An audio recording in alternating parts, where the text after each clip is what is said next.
Buenos días, buenas tardes o buenas noches para todos. En la clase de hoy vamos a ver prescripción del ejercicio en enfermedades cardiovasculares. Vamos a hacer una breve introducción de cada una de estas patologías y después vamos a ver algunas consideraciones especiales que tenemos que tener en cuanto a la prescripción del ejercicio en personas que tengan estas enfermedades. Bien, entonces, ¿qué son las enfermedades cardiovasculares? Antes de hablar un poco específicamente de las enfermedades cardiovasculares, vamos a rever un poco qué es el sistema cardiovascular. Entonces, como pueden ver en la imagen, eh, el sistema cardiovascular incluye lo que es el corazón, lo que es una bomba central. Esto ya lo hemos visto en FAF y lo hemos visto en fisiología, pero hacemos un muy breve repaso. Entonces tenemos esta bomba central y los vasos sanguíneos, ¿sí? Que van a mover la sangre por todo el cuerpo, ¿sí? Ese sería el concepto general. Recuerden que este sistema permite bueno, los tejidos reciban oxígeno, reciban nutrientes y también se puedan eliminar estos productos de desecho. Esto es muy importante vinculado al ejercicio. Recuerden lo que son los sistemas energéticos, la importancia de poder llevar, bueno, esos nutrientes y poder llevar el oxígeno a los lugares donde se necesitan. ¿Sí? Para el ejercicio es algo muy relevante, no solo para el ejercicio, sino para la vida. ¿Sí? Entonces, cuando hablamos de enfermedades cardiovasculares, vamos a estar describiendo eh, bueno, estas afecciones, estas patologías que afectan tanto al corazón, esta bomba central que hablamos, como a estos vasos sanguíneos que van a ayudar a transportar, bueno, la sangre, el oxígeno, los nutrientes y eliminar los desechos. Entonces, estas enfermedades pueden deberse digamos, a disfunciones en lo que es la estructura del corazón, de las arterias, de las venas, las vénulas, bueno, a nivel central o a nivel periférico, y también en la función, no solamente en la estructura. Vamos a ver bien, bueno, la clasificación, pero para que vayan entendiendo, podemos tener, bueno, estructura o función del corazón. Puede ser una afección que se esté dando en los vasos sanguíneos que van a irrigar el corazón, lo que es la circulación coronaria. ¿Sí? Podemos tener una clasificación, ¿no?, también a nivel cerebral, cuando hablemos, por ejemplo, de enfermedades cerebrovasculares. Y después vamos a tener enfermedades que afectan a la periferia. ¿Sí? Entonces ahí vamos a tener, las vamos a ir clasificando según el lugar donde se va dando estas afecciones, estas anomalías. Bueno, si miramos lo que sucede en Uruguay, esto es un informe del Ministerio de Salud Pública del año 2020, ¿sí? Entonces vemos las principales causas de mortalidad en Uruguay y vemos que la principal causa de mortalidad son las enfermedades cardiovasculares. ¿Sí? Bueno, en segundo lugar el cáncer. Acá en el caso de los hombres y las mujeres puede cambiar cuál es la principal causa de muerte, pero la prevalencia de estas enfermedades es muy alta en nuestro país y es muy alta a nivel mundial. ¿Sí? Entonces, desde nuestro lugar como licenciados en educación física, tenemos que tener claro que la prescripción del ejercicio físico en este tipo de patologías es fundamental, tanto en el tratamiento, una vez que se tenga un evento, se presente la enfermedad, sino también como la prevención de las enfermedades cardiovasculares. Ahí es enorme el aporte que podemos hacer desde nuestro campo. Ya lo hemos visto un montón de veces en otras unidades curriculares, pero sabemos que realizar ejercicio físico regular tiene muchos beneficios para la salud a nivel cardiovascular, tanto para el corazón como para el sistema circulatorio. ¿Sí? Recuerden que, bueno, tener mayores niveles de condición física está asociado a menor riesgo y a menores tasas de mortalidad por enfermedades cardiovasculares. Además, tenemos lo que es la reducción de la presión arterial, ¿sí? El control de los lípidos en sangre, la reducción del peso corporal. También ahora vamos a ver bien los factores de riesgo, pero realizar ejercicio físico tiene un gran aporte en, en- en todas estas cosas, ¿sí? Eh, También se incluye lo que es la reducción del estrés, la reducción de la ansiedad, que también están asociados a factores de riesgo, como puede ser también la hipertensión, ¿sí? Mejor control de la glucosa en sangre. Bueno, hay un montón de factores donde el ejercicio físico eh, impacta en el control de los factores de riesgo para las enfermedades cardiovasculares. Entonces es súper importante que tanto en el tratamiento como en la prevención eh, exista la realización de ejercicio físico regular. En cuanto a los factores de riesgo de las enfermedades cardiovasculares, vamos a encontrar que hay factores de riesgo que son no modificables y algunos que son modificables. Entonces, dentro de los no modificables vamos a tener la edad, el sexo y los antecedentes familiares de enfermedad cardiovascular. Algo que es importante en cuanto a los antecedentes familiares es que, bueno, no es bueno si cuando una persona ya es anciana o un abuelo tuvo un infarto, eh, hay ciertos criterios para tener en cuenta antes de decir que uno tiene antecedentes familiares de enfermedad cardiovascular y es si, en el caso de los adultos, si padre o madre tuvieron un evento, en el caso de padre antes de los 55 años y en el caso de la madre antes de los 65 años. ¿Sí? Muchas veces sucede que la línea directa tiene un evento, pero después de esta edad, y eso no es considerado un antecedente familiar, ¿sí? Entonces eso es algo importante. Y luego tenemos los factores de riesgo que sí podemos modificar, ¿sí? Entonces tenemos lo que es la presión arterial elevada, el perfil lipídico anormal, es algo que podemos modificar, el consumo de tabaco, ¿sí? La inactividad física y el sedentarismo, la obesidad, bueno, dieta poco saludable y el caso de la diabetes. ¿Sí? Es muy importante entender qué es lo que podemos modificar y también el impacto que tiene el ejercicio físico. Si bien es un factor de riesgo modificable, por ejemplo, el no hacer actividad física o tener niveles altos de conducta sedentaria, eh, entender que el ejercicio físico regular también impacta en la presión arterial, en el perfil lipídico, ¿sí? En la obesidad, en la diabetes. Entonces es sumamente importante el cambio y el aumento de la actividad física y del ejercicio físico que realiza la persona.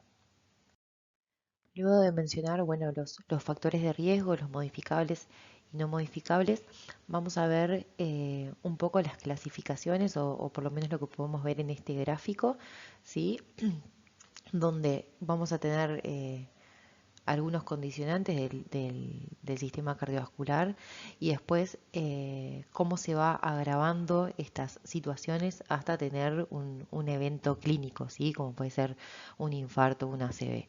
Entonces, desde un punto inicial vamos a tener lo que es la disfunción a nivel del endotelio, lo que se dice disfunción endotelial. Lo podemos ver arriba del gráfico. Esto es un problema bastante importante y está muy vinculado a lo que es el desarrollo de las enfermedades cardiovasculares. Recuerden que el endotelio es la capa que recubre el interior de los vasos sanguíneos y tiene grandes funciones a nivel de regulatorio, ¿no? Del sistema cardiovascular y la función cardiovascular. Entonces, cuando este endotelio no funciona de una forma adecuada, eh, sucede esta disfunción endotelial. Esto puede dar lugar a que hayan consecuencias bastante perjudiciales para todo el sistema cardiovascular. Como vemos ahí, tenemos lo que es la aterosclerosis. Ahora vamos a desarrollar bien qué es la aterosclerosis, pero bueno, es la acumulación de placa a nivel arterial. Eh, Como podemos ver en el gráfico, una vez que se presenta la aterosclerosis, según la ubicación donde esté la enfermedad, puede estar a nivel de las arterias coronarias, a nivel periférico o a nivel carotidio, dependiendo de la región donde esté esta placa, es donde es lo que se puede llegar a producir. En el caso de las arterias coronarias, ¿sí? Vamos a tener las enfermedades principalmente en el corazón, ¿sí?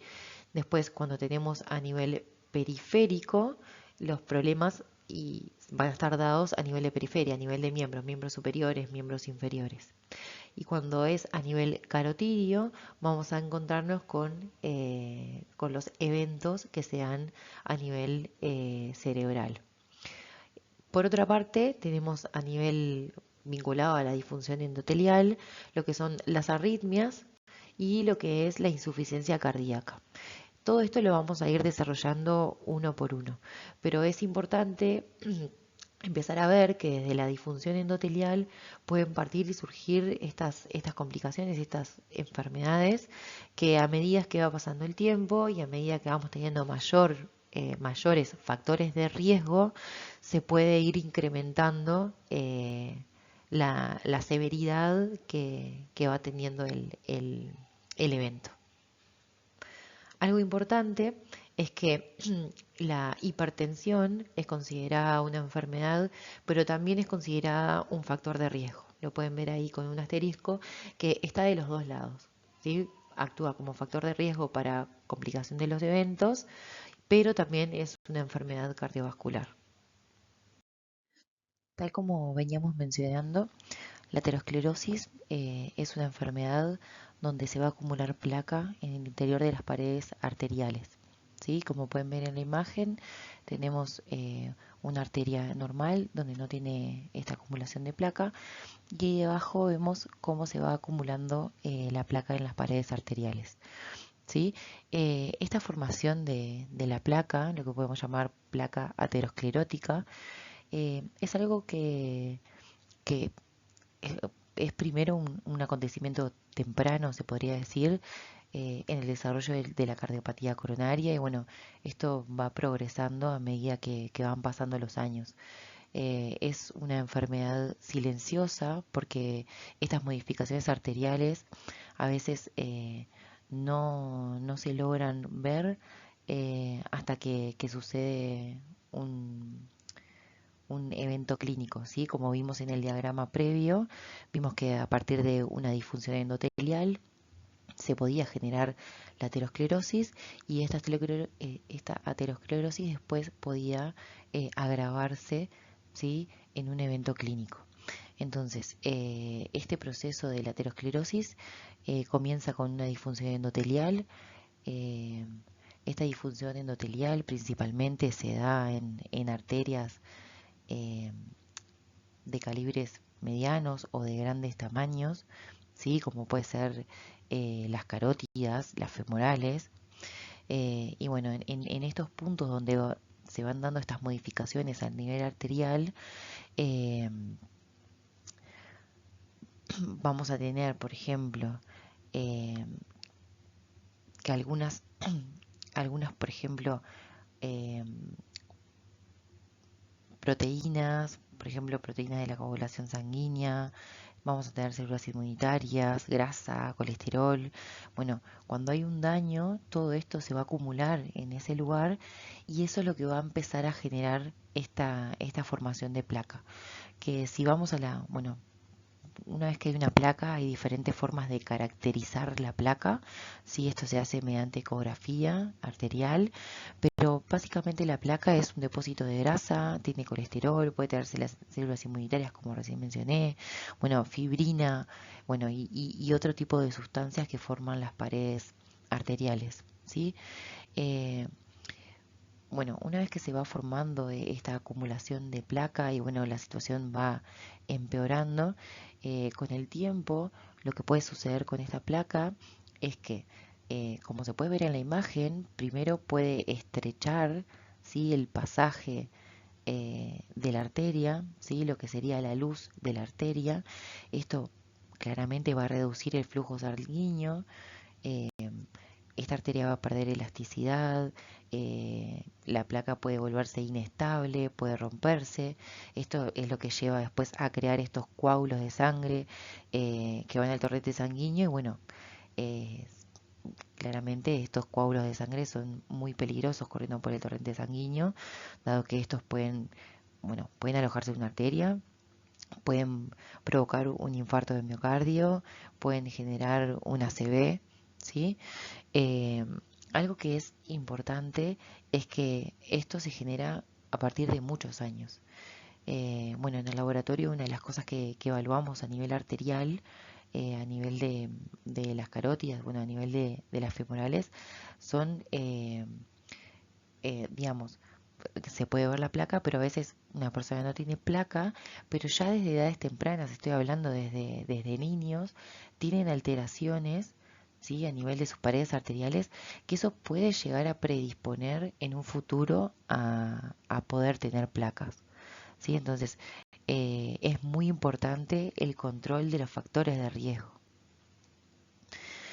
Eh, bueno, como dijimos en el diagrama previo, perdón, teníamos, por ejemplo, la enfermedad de las arterias periféricas, ¿sí? En este caso, la aterosclerosis, ¿sí? Se da en las arterias que van a los brazos, que van a las piernas, ¿sí? Lo que van a la periferia del cuerpo.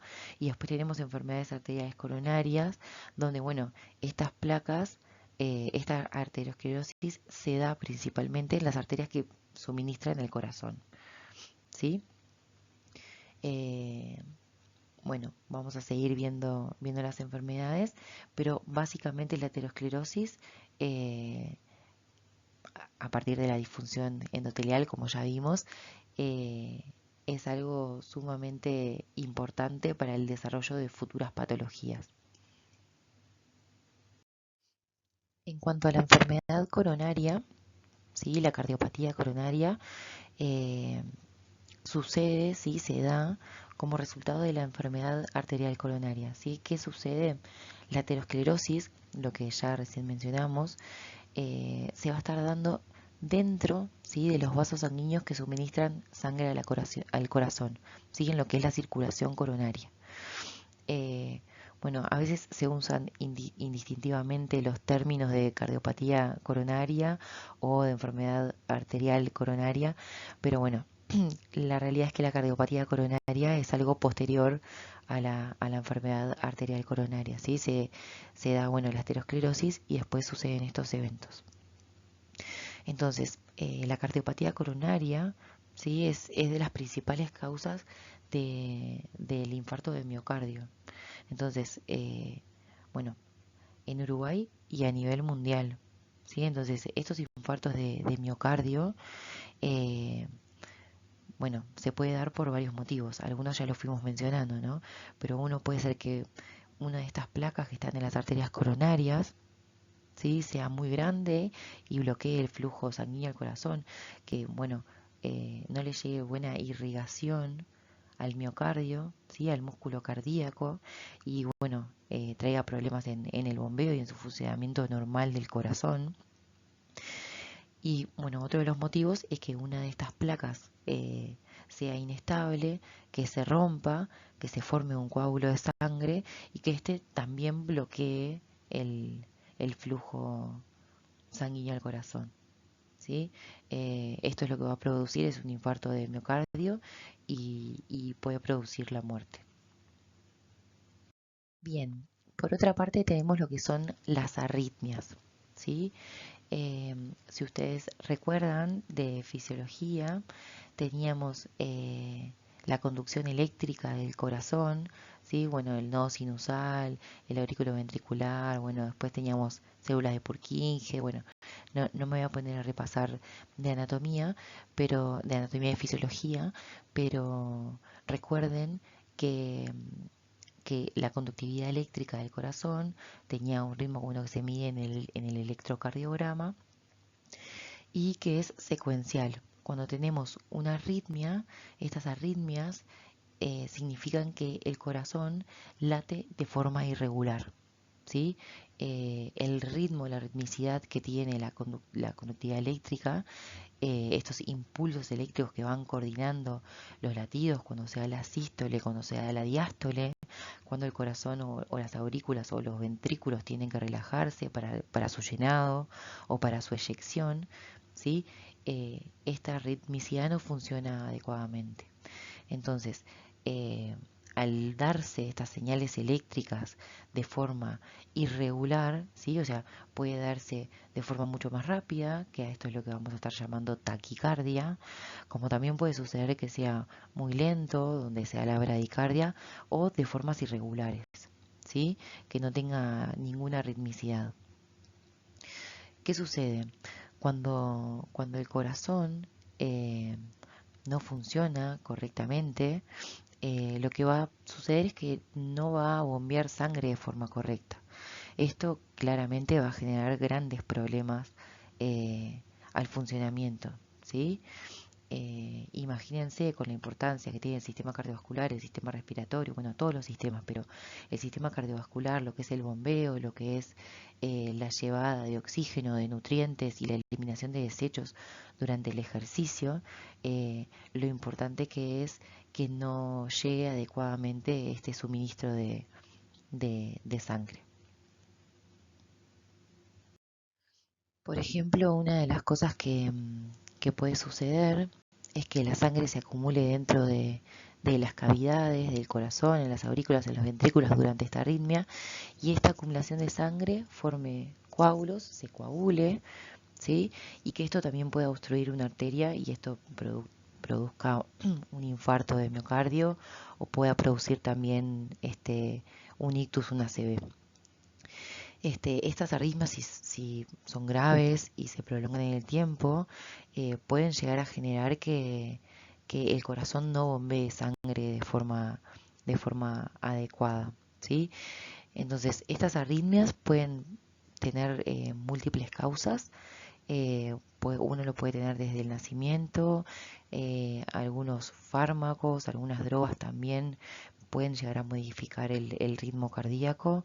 eh, Puede haber daños en el sistema de conducción eléctrica a nivel del miocardio, ¿sí? Bueno, puede también deberse por eh, otras enfermedades cardiovasculares previas, como la insuficiencia cardíaca, si tuvo un infarto de miocardio, si tiene hipertensión, bueno, algunas de las que ya hemos mencionado.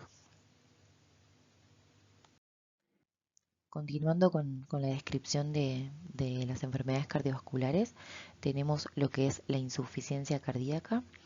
Cuando hacemos referencia a la insuficiencia cardíaca, perdón, vamos a estar hablando de una enfermedad que es progresiva, ¿sí? Donde el corazón se encuentra debilitado. Como pueden ver en la imagen, un corazón normal y un corazón que tiene insuficiencia cardíaca. Vamos a ver que las paredes, por ejemplo el ventrículo izquierdo, recuerden que es la bomba de la circulación sistémica, está debilitada. ¿Qué va a suceder para poder satisfacer las demandas metabólicas, bueno, y circulatorias que tiene el cuerpo? Va a empezar a generar ciertas adaptaciones. ¿Sí? Por ejemplo, el corazón empieza a agrandarse, bombea más rápido, los vasos sanguíneos empiezan a estrecharse. Bueno, todas estas modificaciones también afectan al correcto funcionamiento del sistema circulatorio. Algo que es importante en cuanto a la insuficiencia cardíaca y el ejercicio físico es que la tolerancia al ejercicio es mucho más baja en personas que tienen insuficiencia cardíaca. ¿Por qué? Porque obviamente el ejercicio físico genera que la demanda vaya en aumento y estas personas que tienen insuficiencia cardíaca, una de las cosas que van a tener más comprometidas es esto, es el poder brindar la demanda que se le va solicitando. Por lo tanto, la tolerancia al ejercicio va a ser muy diferente a personas que no tienen este tipo de patología. Dentro de las causas de la insuficiencia cardíaca son algunas de las enfermedades que ya estuvimos hablando. La enfermedad arterial coronaria, ¿sí? Cuando se estrechan pequeños vasos sanguíneos también que suministran sangre al corazón. Bueno, la hipertensión arterial que no se controla. Bueno, sí, infarto de miocardio, algunos problemas de las válvulas cardíacas también y las arritmias. Vinculado también a la aterosclerosis, vamos a tener lo que es el accidente cerebrovascular, también lo pueden encontrar como ictus o en inglés como stroke. Eh, Esto se produce cuando el flujo sanguíneo a una parte del cerebro disminuye drásticamente o se detiene por completo, ¿sí? Porque hay una obstrucción. Entonces, vamos a encontrar que hay dos tipos de accidente cerebrovascular, uno que es el isquémico y otro que es el hemorrágico, ¿sí? Los más prevalentes, los que suceden más a menudo, más frecuentes, son los isquémicos, ¿sí? Donde parte del flujo sanguíneo es insuficiente, bueno, o como recién mencioné, es nulo a una zona del cerebro. Se va a producir cuando una arteria que va hacia el cerebro se bloquea o se estrecha por un coágulo de sangre o por una placa, ¿sí? Eh, Claramente esta enfermedad está vinculada muy estrechamente a lo que es la aterosclerosis, eh, principalmente de los grandes vasos que van a irrigar al cerebro, ¿sí? Al, sí. Entonces, por otra parte tenemos los accidentes cerebrovasculares hemorrágicos y estos se van a producir cuando un determinado vaso sanguíneo está debilitado, se rompe y esto genera una hemorragia, ¿sí? Una acumulación de sangre en el tejido cerebral que rodea a esta arteria que estuvo debilitada. Eh, entonces, lo que sucede cuando hay una obstrucción o se rompe un vaso sanguíneo, parte de este cerebro no va a recibir oxígeno, no va a recibir bueno, los nutrientes que necesita para un correcto funcionamiento. eh, entonces estas células mueren, ¿sí? Eso es lo que sucede principalmente en un accidente cerebrovascular. Va a depender de la región donde suceda, bueno, las funciones que también van a estar comprometidas. Pueden haber de una severidad más baja y severidad más alta, donde más áreas se encuentren comprometidas frente a un accidente cerebrovascular. Eh, una de las principales causas del ACV es la hipertensión arterial. ¿Sí? La hipertensión arterial no controlada es un factor de riesgo muy importante. Eh, no lo mencionamos todavía, pero en la hipertensión arterial, una hipertensión arterial que es crónica, que hace muchos años la persona lo tiene, sus arterias van a encontrarse dañadas, se van a crear como estos puntos débiles que ya veníamos nombrando donde se puede acumular la placa. Esto claramente va a generar estas zonas propensas a las placas.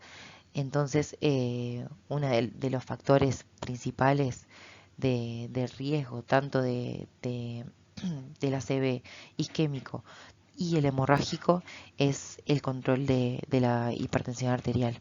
Otra de las cosas que puede suceder también es el tema de las arritmias, que también pueden llegar a ser un gran factor de riesgo para los ACV.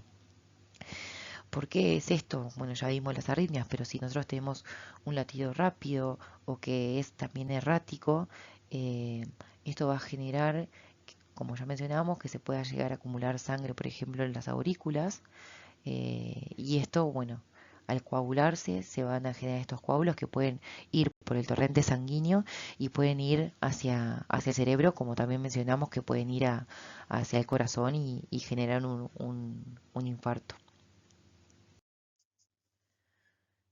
En cuanto a la hipertensión arterial, bueno, si bien ya subimos uno de los videos donde se vio un poco la enfermedad por el cardiólogo que fue invitado en años anteriores, vamos a hacer hincapié en algunas cosas.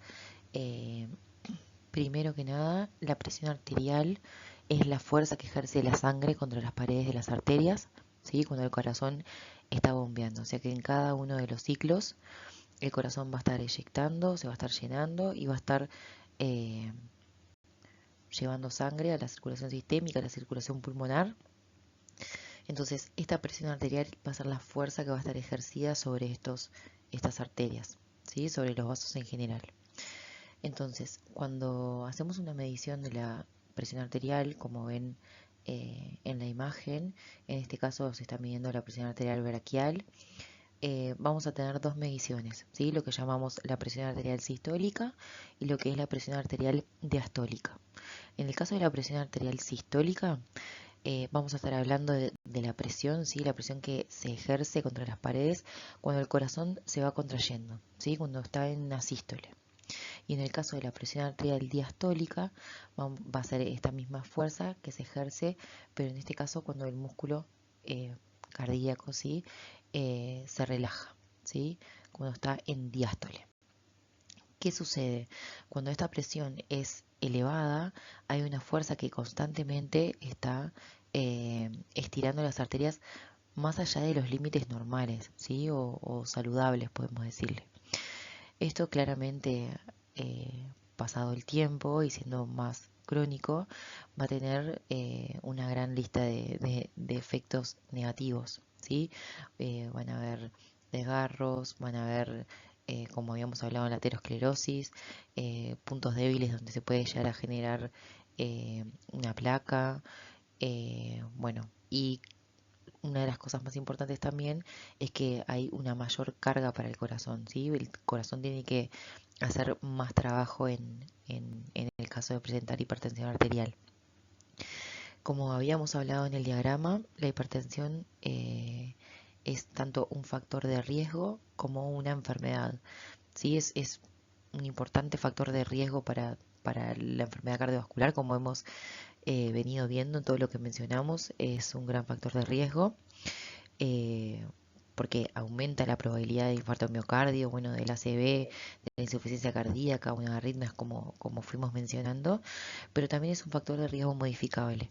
Eh, y acá entra un poco nuestra profesión, porque también podemos a través del ejercicio físico regular y disminuir los valores de presión arterial. Eso es algo muy importante porque es una forma de modificarlo a través de elementos no farmacológicos.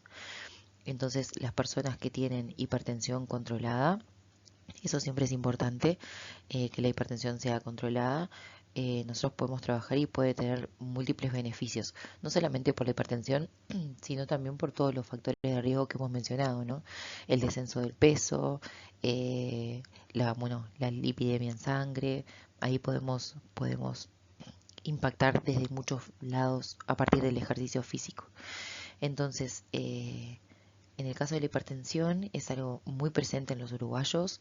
Hay muchos uruguayos que tienen presión arterial. Muchas de esas personas desconocen que la poseen. Entonces siempre es importante el control médico, ¿sí? Que haya un control de la presión arterial. Ahora, con el tema del carnet de salud, casi todos tienen cierto control cada determinado tiempo, por lo menos de medición de presión arterial, pero es importante que en la hipertensión no controlada el ejercicio no es seguro, ¿sí? Si bien en todas las intervenciones, y bueno, lo van a encontrar ampliamente en la bibliografía científica, que el ejercicio tiene muchos más beneficios que riesgos, siempre es importante que la hipertensión esté controlada y que la persona tenga un aval médico previo a empezar a realizar un programa de ejercicio físico. Bien, hicimos una introducción a cada una de las enfermedades cardiovasculares. Ahora lo que vamos a hacer en los espacios de reducido es llevar esto a nuestra práctica, a lo que es la prescripción del ejercicio y las consideraciones especiales que vamos a tener en cada una de ellas. Muchas gracias y nos vemos en un próximo video.